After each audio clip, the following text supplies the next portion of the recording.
Le garçon et les coquillages.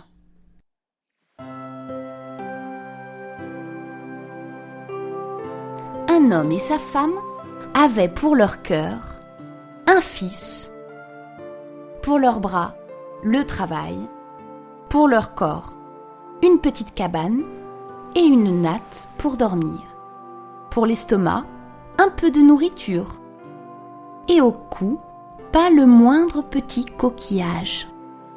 Celui qui avait des coquillages avait tout. Quand il voulait quelque chose, il pouvait tout avoir en échange de coquillages. Un jour que le garçon jouait, il sentit un parfum extraordinaire. Il en suivit l'arôme. Il courut jusqu'à l'autre bout du village. Là étaient assis des hommes qui mangeaient la nourriture d'où provenait ce délicieux parfum. Celui qui mangeait le plus était l'homme assis au milieu. Il engloutissait sans s'arrêter et était si gros que son ventre donnait l'impression qu'il allait éclater. Le garçon s'approcha et lui demanda « Qui es-tu pour manger des choses qui sentent si bon ?»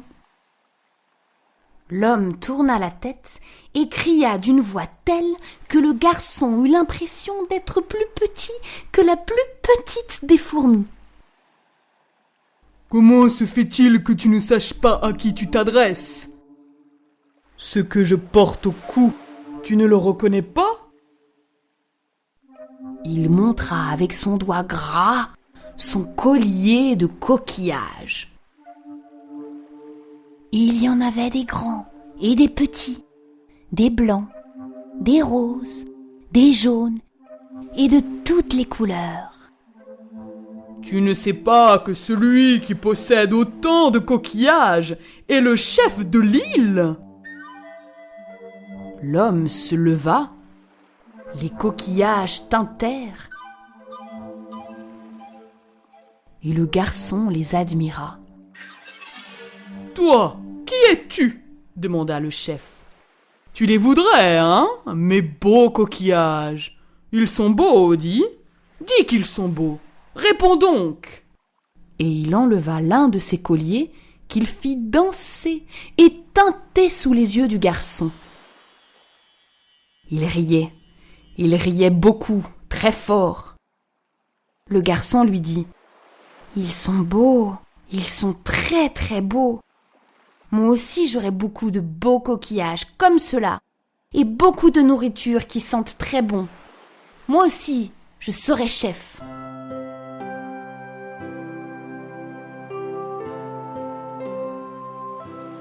Le chef, en grande colère, brisa un morceau de coquillage qu'il jeta aux pieds du gamin. « Va-t'en, tant que je domine encore ma colère. Quand tes colliers seront plus grands que ceux que je porte au cou, reviens me voir, nous compterons. Celui qui aura le plus de coquillages sera le chef de l'île. » Il rit beaucoup. Tous les hommes rirent avec lui. Le garçon ramassa le morceau de coquillage et s'en alla, très énervé par ce que lui avait fait le chef. D'abord, il voulut jeter le morceau de coquillage, pour ne plus avoir en tête le seigneur de l'île. Mais finalement, il l'échangea contre un pépin d'orange. Il le planta, puis se coucha pour dormir, car son ventre était vide et ses jambes n'avaient plus de force. Quand il se réveilla, l'arbre était déjà très haut, et quand il se réveilla le jour suivant, ses branches touchaient le ciel. Le garçon sauta, ses mains saisirent les branches et il monta tout en haut, sur les plus hautes branches de l'arbre. Au-dessus de lui se balançait une maisonnette. Le garçon, poussé par la curiosité, y entra et vit une femme à l'intérieur. « Fais vite demi-tour et sauve-toi.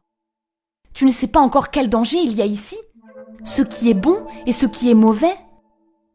Tourne-toi, saute et fuis pour être loin d'ici. Si mon mari te voit, il fera en sorte que tu meurs. c'est un esprit. »« Je viens tout juste de grimper jusqu'en haut. Pourquoi est-ce que je redescendrais ?» dit le garçon. Ses yeux regardaient la femme. « Ton mari ne m'intéresse pas et ne me fait pas peur. »« Mais tu es venue jusqu'à lui. Cache-toi dans le coin, » dit la femme. Et elle jeta une natte sur lui. L'esprit arriva et flaira. « Femme, ça sent l'homme ici. Qui est-ce, femme? Qui donc est ici ?»« Quel homme ?» dit la femme, et sa voix était dure comme le bois de fer. « Un enfant est arrivé d'en bas. Il est dans le coin, sous la natte. » L'esprit ne souffla mot, mangea et but avec sa femme. Ils donnèrent au garçon une écuelle de bois sur laquelle était un couvercle fait d'une grande feuille. Quand le garçon souleva la feuille, l'écuelle se remplit de nourriture. Il en prit et mangea, et en reprit, et remangea, en reprit encore, et remangea encore, en donna à l'esprit et à sa femme, et l'écuelle était toujours pleine de nourriture. Quand il en eut assez et qu'il fut rassasié, il recouvrit l'écuelle avec la feuille. Alors l'esprit déposa sur la table quelques bouts de tiges de bambou. Le garçon les secoua, et des coquillages tombèrent. Il en tomba longtemps, il en tombait toujours, il y en avait beaucoup.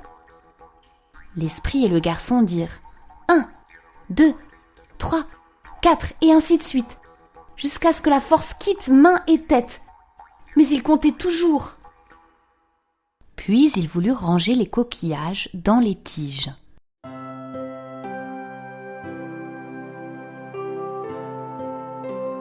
Il y avait tant de coquillages que ni l'un ni l'autre n'avaient plus la force de compter. Déjà, le soleil était parti se coucher derrière la forêt. Et il faisait noir quand ils remirent enfin le dernier coquillage dans les tiges de bambou. Ensuite, le garçon les emporta, ainsi qu'une hache et l'écuelle de bois.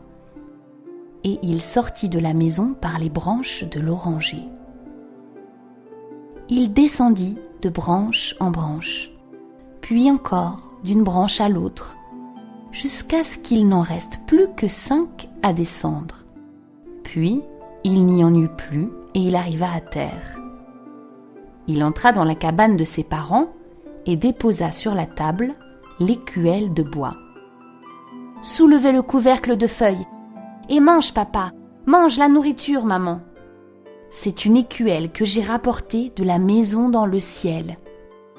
Elle se balance de gauche à droite, ici et là, comme un héron sur ses longs pieds. » L'homme et la femme mangèrent, et ce qu'ils mangeaient était bon pour la langue et pour l'estomac. Ils mangèrent beaucoup, et après chaque bouchée, ils disaient « 1, 2, 3, et ainsi de suite, jusqu'à ce que la force quitte leurs mains, mais aussi la faim leur estomac. Et pourtant, ils comptaient toujours. » Puis ils replacèrent la feuille sur l'écuelle de bois et attendirent, car le garçon s'en était allé au moment où ils avaient commencé à manger. Le garçon était parti chercher le chef. Lorsqu'il arriva à sa demeure, le chef se leva, ses coquillages tintinnabulèrent.